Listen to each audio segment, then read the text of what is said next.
حضرت اویس کرنی رضی اللہ تعالیٰ عنہ کو آپ صلی اللہ علیہ وسلم کی ذات اقدس سے والہانہ عشق تھا۔ یہی وجہ ہے کہ آپ صلی اللہ علیہ وآلہ وسلم فرمایا کرتے تھے کہ یمن کی طرف سے مجھے محبت کی خوشبو آتی ہے کیونکہ وہاں میرا دوست اویس کرنی رہتا ہے۔ آپ نے فرمایا کہ قیامت کے روز حق تعالیٰ 70,000 فرشتے پیدا کریں گے جن کی اشکال خواجہ اویس کرنی کے جیسی ہوگی، اور ان کے جلوس میں خواجہ صاحب کو بہشت کی طرف لے جایا جائے گا۔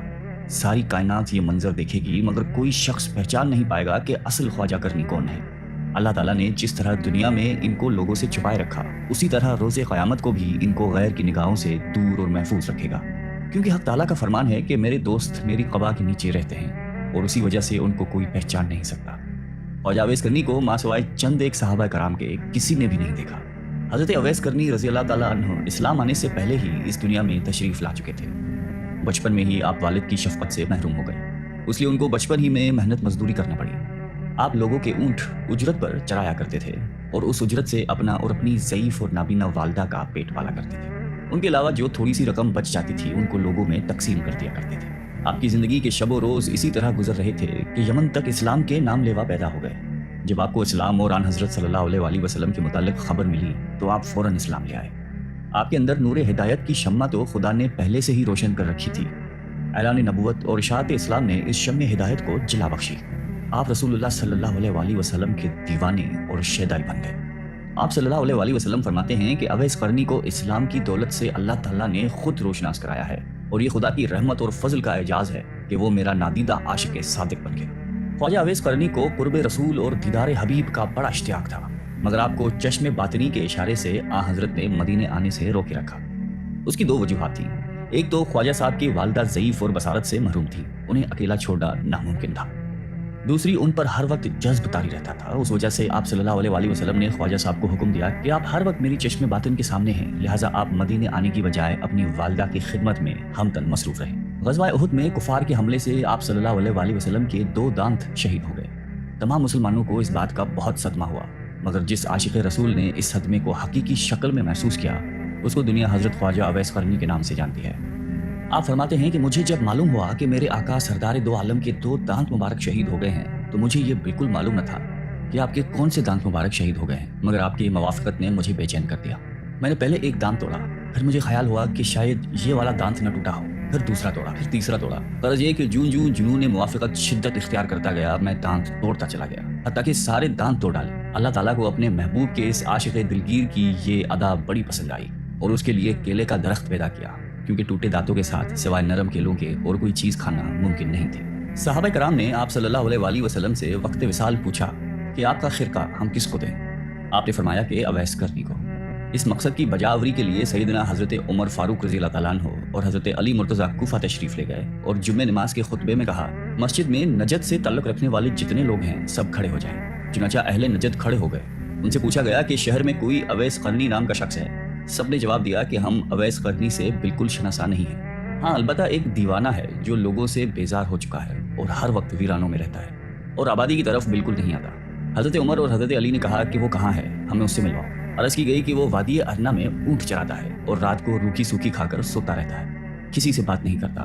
وہ کھانا جو ہم لوگ کھاتے ہیں اس کو پسند نہیں کرتا، لوگوں کو خوش دیکھتا ہے تو روتا ہے اور جب لوگوں کو روتے ہوئے دیکھتا ہے تو خوش ہوتا ہے۔ جب حضرت عمر اور حضرت علی وادی ارنا میں پہنچے تو انہوں نے دیکھا کہ خواجہ اویس کرنی نماز ادا کر رہے ہیں اور ان کے اونٹوں کو فرشتے چرا رہے ہیں۔ جب خواجہ اویس نماز سے فارغ ہوئے تو حضرت عمر نے آپ کو السلام علیکم کہا، جواب ملا وعلیکم السلام۔ حضرت علی نے آپ سے نام پوچھا، جواب دیا کہ میرا نام اللہ کا بندہ ہے۔ حضرت عمر نے کہا کہ اللہ کے بندے تو ہم سب ہیں، آپ اپنا خاص نام بتائیے۔ خواجہ صاحب بولے کہ میرا نام اویس ہے۔ حضرت عمر نے ان کا ہاتھ پکڑ کر وہ نشان دیکھا جس کے متعلق حضرت صلی اللہ علیہ وآلہ وسلم نے ذکر فرمایا تھا کہ وہ نشان اویس کی شناخت کی علامت ہوگا۔ حضرت عمر نے جب وہ نشان علامت خواجہ اویس کے ہاتھ پر دیکھا تو ان کے ہاتھ کو بوسہ دیا اور کہا کہ اے اویس کرنی، رسول اللہ صلی اللہ علیہ وآلہ وسلم نے آپ کو سلام بھیجا ہے اور ساتھ ہی یہ مرقع بھی عنایت فرمایا ہے اور وصیت فرمائی ہے کہ آپ امت محمدیہ کی بخشش کے لیے دعا کریں۔ خواجہ اویس کرنی نے فرمایا کہ اے عمر اور علی، آپ لوگ حضرت صلی اللہ علیہ وآلہ وسلم کے رفیق خاص ہیں اور مجھ سے اولا ہیں، دعا تو آپ لوگ کریں کیونکہ آپ کا مرتبہ خدا کی دربار میں بہت بلند ہے۔ حضرت عمر اور حضرت علی یک زباں ہو کر بولے، ہم تو دعا کرتے ہیں مگر آپ بموجب وصیت رسول اللہ صلی اللہ علیہ وآلہ وسلم امت مسلمہ کے لیے دعا فرمائیے۔ خواجہ اویس کرنی نے پھر کہا کہ اے عمر اور علی، آپ غور کر لیجئے، شاید میں وہ اویس نہ ہوں وہ کوئی اور ہو جس کا ذکر محبوب خدا نے فرمایا ہو۔ حضرت عمر فاروق نے فرمایا کہ اے اویس، رسول اللہ صلی اللہ علیہ وآلہ وسلم نے آپ کے متعلق 2 نشان بتائے تھے، اور وہ دونوں نشان آپ کے پاس موجود ہیں، لہٰذا ہماری پہچان، شناخت اور پہنچ بالکل درست ہے۔ خواجہ اویس نے حضرت عمر اور حضرت علی سے کہا کہ لائیے وہ خرقہ مجھے عطا کیجیے تاکہ میں حسب حکم آقا دعا کروں۔ جب ان کو خرقہ دیا گیا تو حضرت عمر اور حضرت علی سے کچھ فاصلے پر چلے گئے اور زمین پر سجدہ ریز ہو کر بارگاہ الہی میں عرض کی کہ اے خداوند عالم، میں اس وقت تک یہ خرقہ نہ پہنوں گا جب تک تو سرکار دو عالم کی ساری امت کو میری سفارش پر بخشش نہ دے دے گا، کیونکہ پیغمبر اسلام نے یہ مرکہ مجھے عطا کیا ہے اور فاروق اور مرتضیٰ نے مجھ تک پہنچانے کے فرائض انجام دیے ہیں۔ اب تیرا کام ہے تو میری دعا سن لے اور قبول کر لے۔ اللہ تعالیٰ نے فرمایا کہ اویس، ہم نے تیری دعا کی برکت سے چند لوگوں کو تیری سفارش پر بخش دیا ہے۔ آپ نے پھر عرض کی، یا باری تعالیٰ، جب تک تو سب کو نہیں بخشے گا میں یہ خرقہ نہیں پہنوں گا۔ ندا آئی، میں نے کئی ہزار فرد بخش دیے۔ عرض کی، مولا میں سب کو بخشوانا چاہتا ہوں۔ ابھی یہ کہہ سن چل رہی تھی کہ حضرت عمر اور حضرت علی آپ کے قریب چلے گئے۔ آپ دونوں کو خواجہ اویس کرنی نے کہا کہ آپ لوگ یہاں کیوں آ گئے ہیں؟ میرا اور خدا کا سلسلہ جاری تھا، آپ لوگوں کی آمد نہ ہوتی تو میں نے اس وقت تک یہ خرقہ نہیں پہننا تھا جب تک اپنے آقا کی ساری امت کو نہ بخشوا لیتا، اور مجھے پورا یقین تھا کہ حق تعالیٰ نے میری سفارش پر حضور صلی اللہ علیہ وآلہ وسلم کی امت کے ہر فرد کو بخش دینا تھا۔ مشہور صحابی حضرت ربی رضی اللہ تعالیٰ عنہ کہتے ہیں کہ جب میں خواجہ اویس کرنی کی زیارت کو گیا تو میں نے انہیں فجر کی نماز میں مشغول پایا۔ نماز سے فارغ ہوئے تو اپنے درود و وظائف میں مصروف ہو گئے، یہاں تک کہ ظہر کا وقت آ گیا۔ پھر یہ کہ بعد دیگر تمام نمازوں اور ذکر الہی میں ایسے مگن ہوئے کہ ساری رات گزر گئی۔ میں ان کا بغور مشاہدہ کرتا رہا۔ اس طرح 3 دن گزر گئے۔ میں نے دیکھا اور حیران رہ گیا کہ ان 3 دن اور راتوں میں حضرت نے نہ کچھ کھایا نہ پیا، بلکہ عبادت میں مشغول رہے اور لمحہ بھر کے لیے بھی آرام نہیں کیا۔ چوتھی رات آپ تھوڑی دیر کے لیے سوئے اور کچھ کھانا بھی کھایا، پھر استغفار کرنے لگے کہ یا الہی، میں تجھ سے پناہ مانگتا ہوں، میں نیند اور بھوک کے غلبے میں مبتلا ہو گیا۔ حضرت ربی کہتے ہیں کہ خواجہ اویس کرنی نے راتوں کی تقسیم کی ہوئی تھی۔ ایک رات میں سجدہ کرتے تو پوری رات سجدے میں ہی گزار دیتے، اور اگر رکوع کرتے تو شب بھر رکوع کی حالت میں رہتے، کسی رات کو قیام میں ہی بسر کرتے۔ غرض یہ کہ ہر رات کو دوسری رات کی طرح زندہ رکھتے تھے۔ خواجہ اویس کرنی رضی اللہ تعالیٰ عنہ کو حضرت عمر نے پیغام بھیجا کہ اگر آپ کی اجازت ہو تو کوفہ کے گورنر کو لکھوں کہ وہ آپ کا خاص خیال رکھے۔ خواجہ صاحب نے جواب دیا کہ میں خصوصیت کے ساتھ زندگی بسر کرنے کے سخت خلاف ہوں، میرا ہاتھ حاجت روا کے ہاتھ میں ہے، مجھے تو بس یاد الہی سے غرض ہے، وہ میں کر رہا ہوں اور کوئی چیز درکار نہیں۔ اس کے بعد آپ نے کوفہ بھی چھوڑ دیا اور کسی اور علاقے میں نکل گئے جہاں آپ کو کوئی تلاش نہ کر سکے۔ ایک دفعہ کا واقعہ ہے کہ حضرت اویس کرنی کو آپ صلی اللہ علیہ وآلہ وسلم کے دیدار کا شوق اس قدر پیدا ہوا کہ انہوں نے مدینے آنے کا ارادہ کیا۔ اب ادھر انہوں نے ارادہ کیا، ادھر آپ صلی اللہ علیہ وآلہ وسلم کو کسی غزوہ میں شرکت کرنے کے لیے مدینے سے باہر جانا پڑا، لیکن آپ صلی اللہ علیہ وسلم نے حضرت عائشہ سے فرمایا کہ میرے جانے کے بعد شاید کوئی مہمان آئے، اگر وہ یہاں آئے تو اس کی خوب خاطر مدارت کی جائے اور ہر طرح سے خیال رکھا جائے، کیونکہ وہ بڑا ہی پارسا انسان ہے، اور میرے آنے تک اس کو روکنے کی کوشش کی جائے، اگر وہ نہ رکنا چاہیں تو مجبور نہ کیا جائے، مگر اس کی شکل و صورت یاد رکھی جائے۔ یہ ہدایت دیکھ کر رسالت مآب خود تو غزوہ میں شرکت کے لیے روانہ ہو گئے۔ بعد میں خواجہ اویس کرنی مدینہ تشریف لائے۔ ان کو جب پتہ چلا کہ حضور سرور کائنات اس وقت مدینے میں نہیں تو انہوں نے اسی وقت واپسی کا فیصلہ کیا۔ ان کو روکنے کی بڑی کوشش کی گئی مگر وہ نہ رکے اور نہ ہی کسی قسم کی خاطر کروائی، بس واپس لوٹ گئے۔ جب آپ صلی اللہ علیہ وآلہ وسلم مدینہ واپس تشریف لائے تو آتے ہی انہوں نے حضرت عائشہ صدیقہ رضی اللہ تعالیٰ عنہا سے سوال کیا کہ کیا کوئی مہمان آیا تھا؟ ام المومنین نے عرض کی کہ اے اللہ کے رسول، ایک شخص جو کہ یمن سے آیا تھا، اس کی شکل و صورت چرواہوں کے جیسی تھی، آپ کو نہ پا کر وہ ایک لمحہ بھی یہاں نہیں ٹھہرا اور چلا گیا۔ آپ صلی اللہ علیہ وسلم بولے کہ عائشہ پتہ ہے وہ کون تھا؟ عرض کی کہ حضور میں بالکل نہیں جانتی۔ فرمایا کہ وہ اویس قرنی تھا جو میرے دیدار کے لیے یہاں آیا تھا اور دیدار کی حسرت دل ہی میں لے کر واپس چلا گیا، اور وہ ٹھہر بھی نہیں سکتا تھا کیونکہ اس کی ایک والدہ ہے جو بوڑھی ہے اور آنکھوں سے معذور ہے اور اس کی دیکھ بھال کرنے والا کوئی نہیں ہے، اس لیے اس کو ہر حال میں واپس جانا تھا۔ اور یہ وہ شخص ہے جو کہ خدا اور اس کے رسول کا سچا چاہنے والا ہے، جس کو صرف ذکر الہی سے غرض ہے اور وہ کسی چیز سے نہ مرعوب ہے نہ متاثر۔ اویس قرنی میرا عاشق ہے اور اللہ اسے محبت کرتا ہے۔ حضرت عائشہ نے جب یہ باتیں سنی تو اس کو خواجہ اویس قرنی کے مقام پر رشک آنے لگا اور فرمانے لگی کہ اے خدا کے حبیب، وہ شخص واقعی کس قدر عظیم ہوگا جس کے زہد و تقوی اور عبادت و ریاضت کی تعریف خدا اور اس کا محبوب کرے۔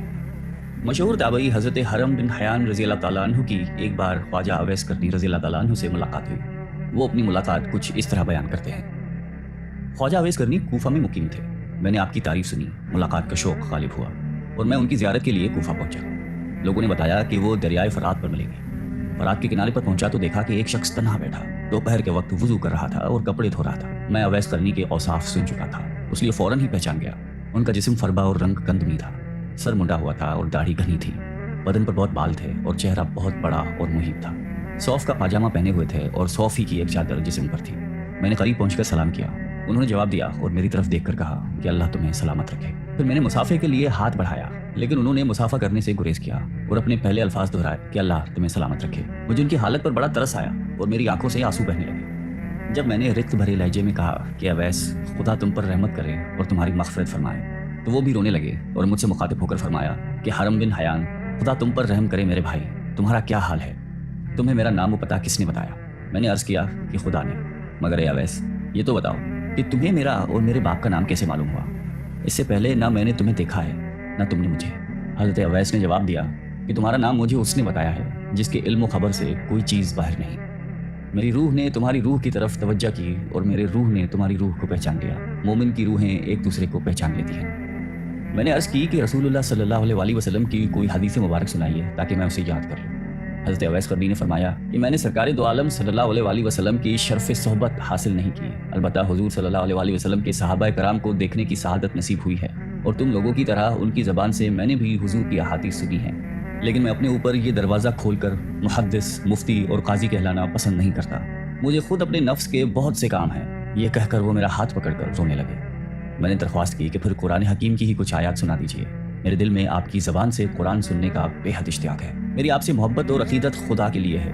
میرے لیے دعا فرمائیے اور کچھ وصیتیں کیجیے۔ میری درخواست سن کر اویس رضی اللہ تعالیٰ عنہ نے اعوذ باللہ من الشیطان الرجیم پڑھا اور چیخ مار کر رونے لگے۔ پھر فرمایا میرے رب کا ذکر بلند ہے، اس کا قول سب سے سچا ہے، اس کا کلام سب سے اچھا ہے۔ یہ کہہ کر انہوں نے ان آیات کی تلاوت کی۔ حامیم والکتاب المبین انا انزلناہ فی لیلۃ مبارکۃ انا کنا منذرین هو العزیز الرحیم تک پڑھ کر چیخ ماری اور بے ہوش ہو گئے۔ ہوش میں آئے تو فرمایا حرم بن حیان، تمہارا باپ مر گیا، ان قریب تم کو بھی مرنا ہے، کیا خبر جنت میں جائیں یا دوزخ میں؟ ابن حیان آدم فوت ہو گئے، حوا فوت ہو گئی۔ ابن حیان نوح اور ابراہیم خلیل اللہ فوت ہو گئے۔ ابن حیان موسیٰ اور داؤد فوت ہو گئے۔ ابن حیان محمد رسول اللہ فوت ہو گئے۔ ابو بکر صدیق فوت ہو گئے۔ ابن حیان میرے بھائی عمر بن خطاب فوت ہو گئے، اور یہ کہہ کر انہوں نے مغفرت کی دعا کی۔ اس وقت تک حضرت عمر فاروق رضی اللہ تعالیٰ عنہ زندہ تھے، اس لیے میں نے کہا کہ خدا آپ پر رحم کرے، عمر خطاب رضی اللہ تعالیٰ تو ابھی فوت نہیں ہوئے۔ فرمایا ہاں، جو کچھ میں نے کہا ہے اگر تم اس کو سمجھو تو خود جان جاؤ گے کہ میں اور تم بھی مردہ ہیں، ہونے والی بات ہو چکی ہے۔ اس کے بعد حضرت اویس کرنی رضی اللہ تعالیٰ عنہ نے سرکار دو عالم صلی اللہ علیہ وآلہ وسلم پر درود بھیجا، پھر کچھ اور دعائیں پڑھی اور فرمایا کہ حرم بن حیان، میری وصیت یہ ہے کہ کتاب اللہ کو مضبوطی سے پکڑو، اہل اللہ کی صحبت اختیار کرو، اور نبی کرم صلی اللہ علیہ وآلہ وسلم پر ہمیشہ درود و سلام بھیجتے رہو۔ میں نے اپنی اور تمہاری موت کی خبر دے دی، آئندہ کسی ساعت موت سے غافل نہ رہنا، واپس جا کر اپنی قوم کو بھی نصیحت کرنا اور ڈرنا، خبردار جماعت کا ساتھ کبھی نہ چھوڑنا ورنہ بے دین ہو جاؤ گے اور قیامت میں آتش دوزخ کا ایندھن بننا پڑے گا۔ پھر انہوں نے دعا کی کہ الہی، یہ شخص کہتا ہے کہ اس کو تیرے لیے مجھ سے محبت ہے اور اس نے تیرے ہی لیے مجھ سے ملاقات کی، اس لیے خدا مجھے توفیق دے کہ میں جنت میں اس کا چہرہ پہچان جاؤں اور دارالاسلام میں میری اس کی ملاقات ہو۔ وہ دنیا میں جہاں کہیں بھی ہے اس کو اپنے حفظ و امان میں رکھنا، اس کو قناعت عطا کر اس کو اپنی نعمتوں کا شکر گزار بنا اور اس کو جزائے خیر دے۔ دعا کے بعد اویس قرنی نے مجھ سے فرمایا کہ اے حرم بن حیان، اب میں تجھے اللہ کے سپرد کرتا ہوں، آج کے بعد میں تم کو نہیں دیکھوں گا، مجھے شہرت پسند نہیں ہے، گوشہ خلوت ہی میرا رفیق ہے، آئندہ مجھے تلاش کرنے کی کوشش مت کرنا، مجھے ڈھونڈنے میں تم کامیاب نہیں ہو سکو گے، میں تمہیں ہمیشہ یاد رکھوں گا اور تم مجھے یاد رکھنا، میرے لیے دعائیں خیر کرتے رہنا۔ اچھا، السلام علیکم ورحمۃ اللہ۔ یہ کہہ کر وہ ایک سمت کو چلے گئے۔ اس کے بعد میں نے ان کو بہت تلاش کیا، لیکن کسی سے ان کے بارے میں کچھ معلوم نہیں ہو سکا، البتہ کوئی ہفتہ ایسا نہیں جاتا جس میں ان کو ایک یا دو بار خواب میں نہ دیکھوں۔ اللہ تعالیٰ اویس قرنی پر رحمت نازل فرمائے اور ان کی مغفرت فرمائے۔